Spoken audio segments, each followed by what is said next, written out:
And I grew up with that mentality, no marriage for me. And I went to convent, and sister was telling me, Consolata, I can tell you have no call. Please go. You're running away. You are running away from something. My story runs actually when I tell people, when I see kids here, I'm able to identify. I remember over 40 years ago, our village, we used to experience a lot of gender violence. And for me, of course, me and my mom and our little brother, I tagged along with my mom, running away from the violence from my dad. And when I was growing up, I knew I'll never get married, because I knew getting married means it was all these issues. And I grew up with that mentality, no marriage for me. And I went to convent, and sister was telling me, Consolata, I can tell you have no call. Please go. You're running away. You are running away from something. Consolata, what is your fear? Is someone pushing you to this? So I'm like, sister, how are you knowing all this? Because me, I just want to be in convent. And kumbe, I'm running away from the violence of these people. I used to know a man must kill a woman. You know, there's no, until you lock yourself in a room and now you are safe. Do you know, from convent, sister told me, go to college. Then after college, then you can tell me now, I'm convinced I want to be a nun. I disappeared. I didn't want to go to the village, because to the village people, they knew Consolata went to convent. You can imagine now telling them I'm not a nun. So I went to another friend's place. Do you know what? Violence was like this. That woman used to be beaten. That woman was pregnant. She was being chomwada her nini ka tumbo, and I'm like, Jesus, na pasi. So I'm like, Bwanake. So I'm like, Jesus. This all what it means. Imagine I'm from convent, now I'm going. This lady was a teacher at St. Mary's, just we are going to the same church. Now we had become friends. As me, I'm aspiring to be a nun. She was a teacher. She's not telling me what. I could see a happy woman. I told her now, because sister had said I've no call, I'll stay to at your place for some time, as I know what to do. That was after college? No, after convent. Yes. After college, no, it's a distance now. Now I was to go to, after convent, I go to this lady, as I go now to village, then I go to college. I thought I want to cool my head at someone's place in Nairobi. Violence. Now I knew, now kumbe, now I got convinced. Marriage is, of course, crazy. So I went back home, and I'm like, my dad, this is not it. It didn't happen. Sister told me to go to college first. I didn't tell him I'm not supposed to go back. I said I was told to finish, then college I can. Yeah. So when in college, of course you start. Of course I'm seeing people with people. I'm like, hey, you vira mutakipata, mutajionea. But way back, a guy had come to our home, and he's like, I want you. He was telling my brother, I want to be, that kind of interest. Later it started writing to me. So that's how we developed. I tell people, me, I didn't fall in love. I developed that kind. You know, someone, you see goodness in a man, and you're like, wow, maybe he's different. Maybe I can try. You know, I'm still in college trying to think, you know. So that's how now I came to this guy. So I didn't fall in love. Mine is different. I captivated my love to this guy. So I got married after college, and I have 3 kids, 25 years, 24 and 20. I thank God, a good guy, and I would say I'm happily married. I've not experienced any violence, so God protected me. Yeah. So. You were college. This guy met you in college? No, when I was going to convent. So he was like, where did Wagari go? My brother said, wachana na walienda convent. He didn't talk. He knew, huyo nitapasu.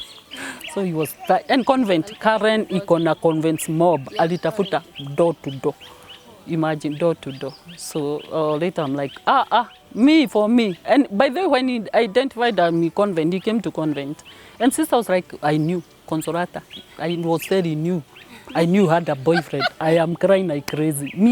Gina boyfriend used to crush me, you know. So what I'm saying, trauma, when I see these kids, they need a lot of counseling is required for kids. For someone to jump from that now experience to now start thinking positive, just reverse it. Although it's hard actually, when you have gone all through that, especially witnessing. Like this kid, the way she was telling me, they were being called dogs, were being thrown out at night, you know.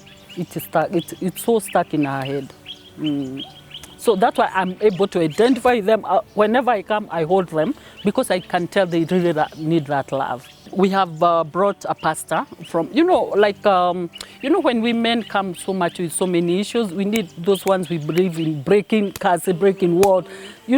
The way for me, I feel like even me, I would call myself charismatic because I would want to feel like I'm in another realm of prayer. Because you cannot break, I tell people, some of these strong things I see here, you cannot just break them with the meditation only. You won't. They need to zikeme. That's what we do. Actually, from every 9 in the morning and 12 and 6, you should come to this place, breaking the evil things. And we are seeing so many good things happening. So I'm a Catholic, but of course I support anywhere we are telling devil, ushidwa na vitu zako, pack and go. Do you know nowadays is the time I feel like we need to do a lot of counseling in the villages. Because who are you telling? I remember one time I met a woman who was chopped off her head. And this lady with her so many bandages, she's going back to the husband. Nobody did counseling from hospital. Chopped the hand off. Imagine. You know, see counseling. Nakwambia. Hiyo ni umtoe bio. Hiyo ni kuchukua utoe. Do you know, I meet this lady with so many bandages and she's going back. And I remember telling my brother, do you know me sitaiolewa na sitai. Yani that thing scared me. Kusikia anarudi kwa bwanake. You know, so cancel. Okay. It was back then. Back then, they're back then. Nowadays, it's not as much, but do you know people, even children, they still have trauma. That's why you're having a lot of banging and people don't understand. I think the way people grew up still affects them. Now, when I went to convent, back college, finished college, what came to my mind, okay, I know people are really suffering. We started something called Women's Hope Magazine. And actually, yeah, actually, when you called me, I remember that. Sorry, because when I was looking at parents and what I really wanted to feature, I remember one story I read about a kid.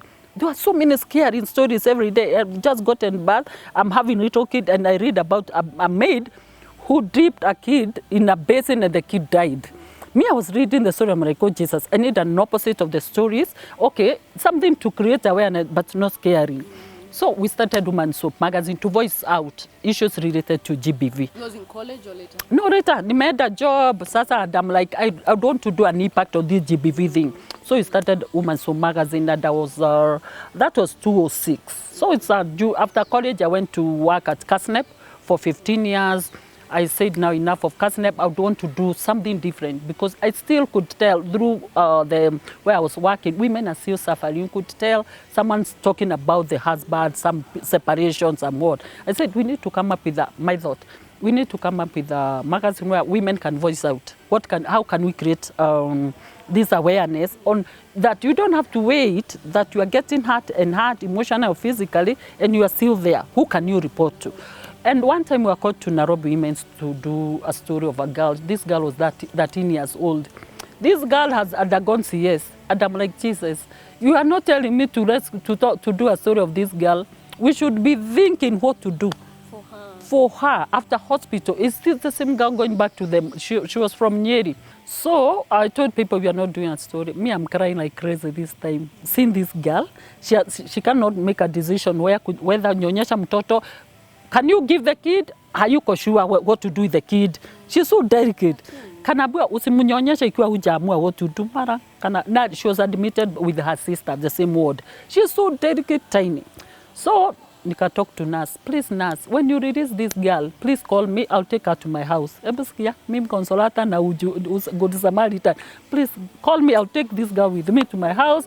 I went and told my husband, I've seen this girl, we have to do a story, but I don't think a story is important. My husband now is thinking, are you crazy? This place now, it is our home, now you have started bringing people. I say, please, even if just to come to heal.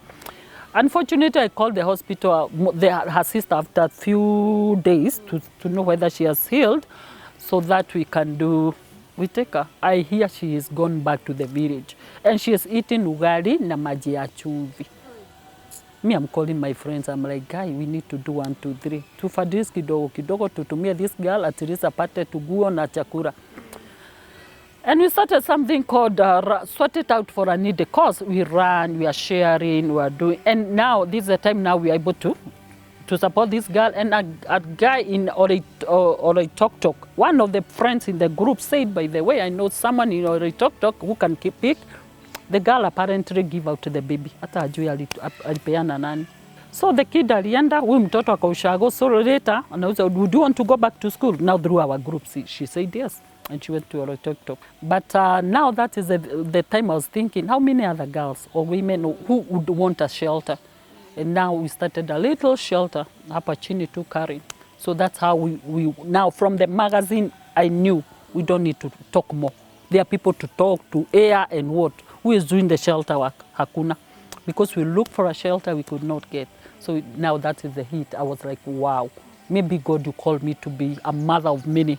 So that's how we started the Hope Center, Rescue Center. Okay, as I was telling you, we did Sort It Out for the Needy Cause, and people come together, and we are saying, by the way, we can have the framework of how can we work together, can we look for a house, da. But people come with a mentality, there'll be what? Money. People come, 1 month come, 2 months. Good. Tukatengeneza, tukaenda registration, people are reading, ukiona NGO Woman Soap Kenya. Hii ni pesa itaanza kuingia mwaka moja, gutire, 2 years, nothing, 3 years. We niliachwa hivi. So people always ask me, how is it? I'm still struggling. I'm still doing, no, young people look at me. Consolata, you're still there, yes. And I'm like, do you know what? When you're in the vineyard of God, you never lack. Yeah. And sometimes, so I call the friends. We started Woman Soap with. They are like, I am busy. Can we fundraise? Oh God, I can't remember how but we can try and look for Uga here and there. How much funga we lose? Sometimes you have so many families. You still need the way of how we. And that is the time I realized, if you start something with no passion of why you did it, it ended too. So that's why we had to drop, and now it is the Consolata. So basically it was friends. Friends, yeah. Friends of Woman Soap, yeah. Feel. Yeah. Yeah.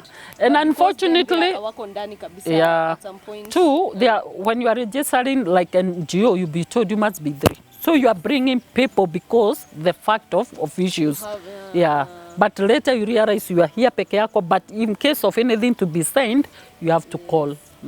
So if you have to call people. My story about this journey has been, different experiences. I'm leaving church and I'm going home. That is 2020, like 2010, thereabout. We have just moved in, so we moved in 2010. So, just moved into to my home. Oh. My home is basically there's a river. Okay. So people, it's a place they come wash clothes. By then, now they stop. So their kids are washing clothes, and they hear Kaboi say, uto tulikuwa tunaoga. Hey, wachana na huyu alilala na nguo yangu. I'm like, Jesus, what did I hear? I reverse back. Ati umesema? Ni huyu alilala na nguo yangu. This kid kakasema, kaida 7 years, a girl. Si nilipatiwa 10 bob nikanunua chips. And I'm like, Jesus. So I went closer I called the girl. Nikamuliza nini. Sasa mnajua, mimi, she's still ile kanaongea yote. So I realized it's like a village. That's like a slum kako hapo, just my neighborhood. And I remember telling friends, do you know what? We need to go engage these kids as they are growing. How do you respect your body? And more women are saying, Consolata, haki usiende kwa slum. Haki unajua, ikiwa kuna kitu utasaidia, patia mtu apelekee. And I'm like, really? Me, I want to be identified with the kids. I want to work with them. So people are thinking we are mad. The same women. Na tuko group tunakibia, we contribute sanitary, we contribute because we identify that's a gap.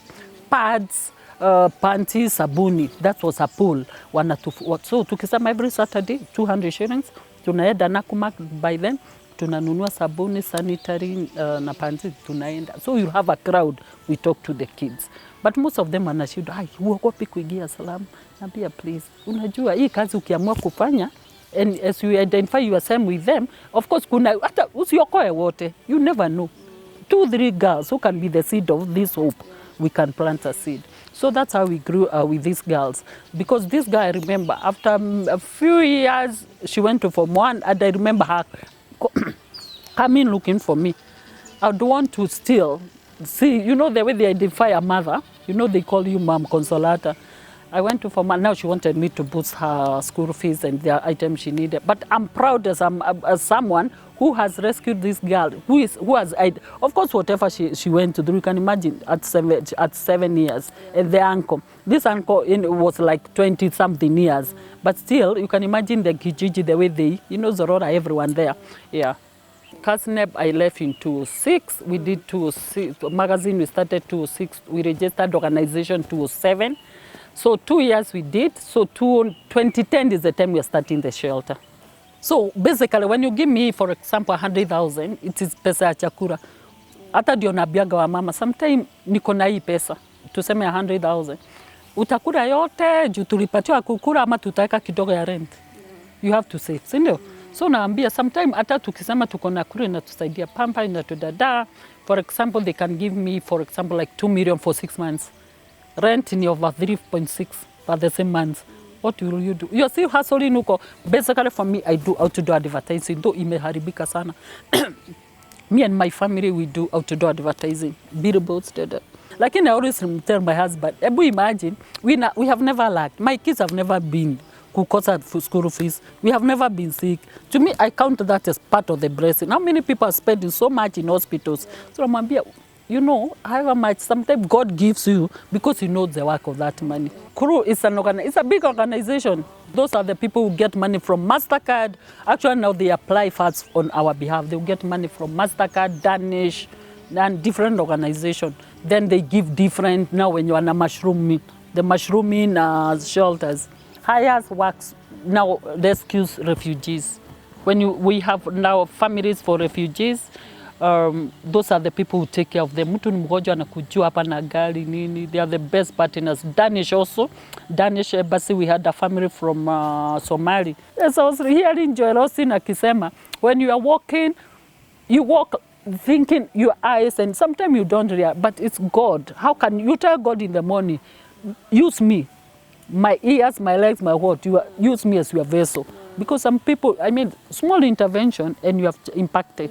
A generation actually, it's not usually a life. Imagine a generation. We usually have brothers who come to train recycling materials, like from recyclable bottles, soda bottles. We tell women, you don't have to have 5,000 to 10,000 at the capital. With 1,000, this brother have been showing these women that correct me grew to the machine.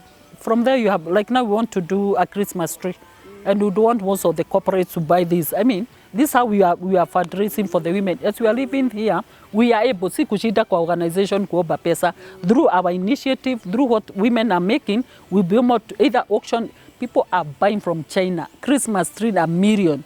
You want to make a beautiful, I mean, they bring $1 million, nimeenda ingine Nyahururu, it's costed $1 million sharing. You want to make a beautiful soda bottles, plastic, I mean, recycling things. And then we tell corporates, how can you support us? Now, like we are starting a partnership with KFC. Mtu akinunua soda, musitupe, munatuwekea kado, we're collecting. And then, can you imagine even if every KFC buys a Christmas tree? Most of the women will be able to go celebrate their Christmas na uko home. Even counties, we are writing to counties. We don't want beho, buy for us a product. Yes, and especially a big, beautiful Christmas tree. And we can round. The money they are using to round, they say this made by women. Sometimes we get orders where we do bags. I'll show you our bags. They are zippable bags, very nice, like a purse. When you fungua, it's a big shopping bag. I'll show you. So sometimes we get people like, give us 1,000, 2,000. Our women will make them. We have a trainer who comes. When we have to do a particular, now to Kanyaga machine, we have a trainer who trains them. When that group goes, now they start either getting orders or doing different. Because you cannot train a woman mwenye amekuja anasikia hii si class yangu umuonyeshe atafuja shida zote. Sijui hataki, utakashiwa wachana nao basi. So are you interested? So according to your interest, tumeleta saa hii nimenunua last week kitu ya spa that you can come here, you do full manicure and so you're tuna train from now next week. Yeah. The trainers come, and those are they charge us per hours. Like they come 2 times in a week or a weekend. For example, yeah. For example, wa pedicure tumeagree for 2 times in a week. From there aliniambia she's giving like even 3, mtu ako na interest 2 weeks mtu ameshika. Tunaona hizi gum gel nini ameshika. Eyebrows nini. So that one we know by November we have good people who can go and do makeup and what weddings are coming. And here we do small weddings actually. So small ways of bringing income. It's only that Corona came and crashed most of the time. Most of the things we used to do a lot of weddings, small retreats, church retreats. People come in here, fellowship and sleep. And NGO bringing their youths like Lea Toto. Lea Toto is this one supported by USAID. They used to bring like 20 youths here who are affected or infected or maneno za HIV. So they come here for counseling, for training, for what. But boom, COVID.